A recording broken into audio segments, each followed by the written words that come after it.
Panibagong araw, panibagong vlog. Welcome na naman ulit sa ating channel. So ito pala yung mga kaganapan namin kahapon guys. Galing ako dyan sa Catbalogan at sa Catbalogan na nga ako namimili ng mga paninda. At dahil nga doon nga ako nabili ng mga harina, kaya doon na rin ako nag-grocery. At dahil hindi lang naman harina yung pinunta ko at pakay ko doon sa Catbalogan, yung aking ATM talaga ay i-update ko.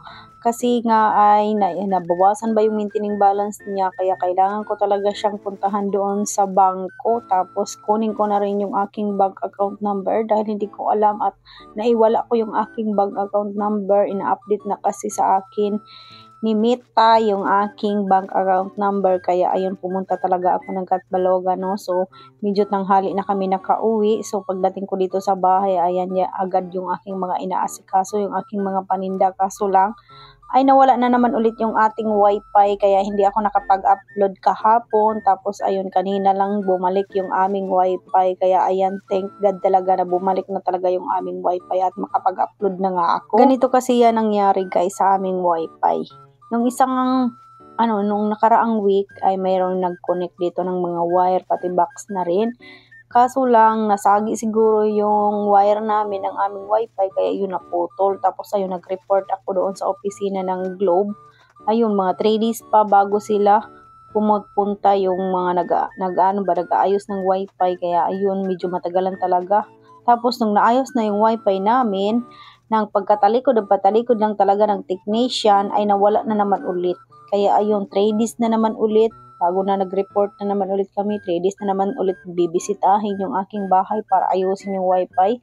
Buti kanina dumating na sila, inayos na naman ulit. Sabi ko ayusin nyo na ng niyan kasi napakahirap talaga walang wifi. At iwan ko, malipong sa ulo, charing. Tapos napakagastos pa naman ng load dahil naglo-load si Papa doon, naglo-load ako, naglo-load din si Amshi kasi may mga assignment. Hindi naman pwede kaming mag-connect dahil loading, pag connect lang. At saka data lang talaga yung gamit namin. Mabilis lang uminit yung cellphone, tapos uminit din yung ulo mo dahil loading.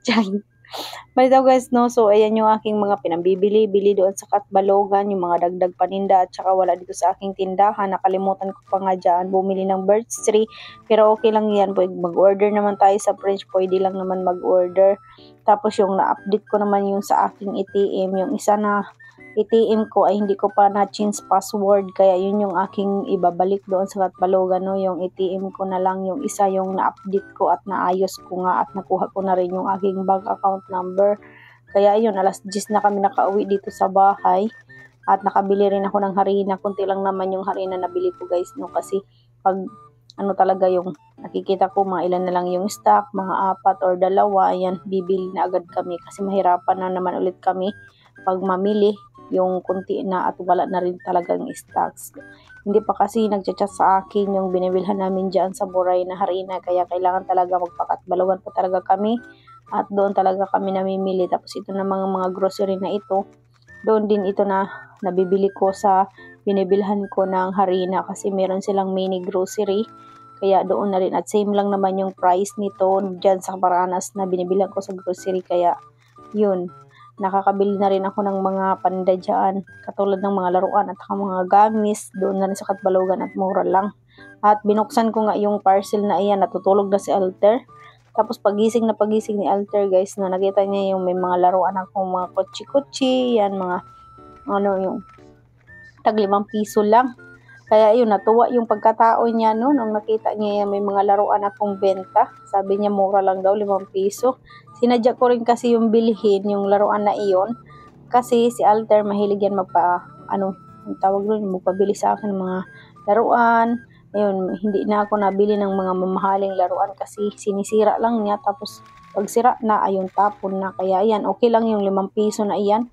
Kasi 120 lang naman yun, ilang piraso ba yun? So may na ako doon sa may ginansya na ako ba kahit kunin ni Alter lahat, okay lang kasi nakabawi naman tayo. Kasi pag bumili ka ng laruan ngayon ay mahigit 200, 300 ganyan. So yung laruan na iyan na kutsi-kutsihan, tagli 5 piso lang, so napakadami niya, kaya makapili si Alter.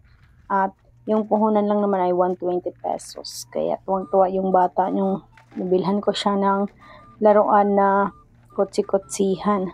So yun lang naman yung aming mga ganap-ganap dito sa bahay at napaka-boring nga dahil nga walang wifi kahapon.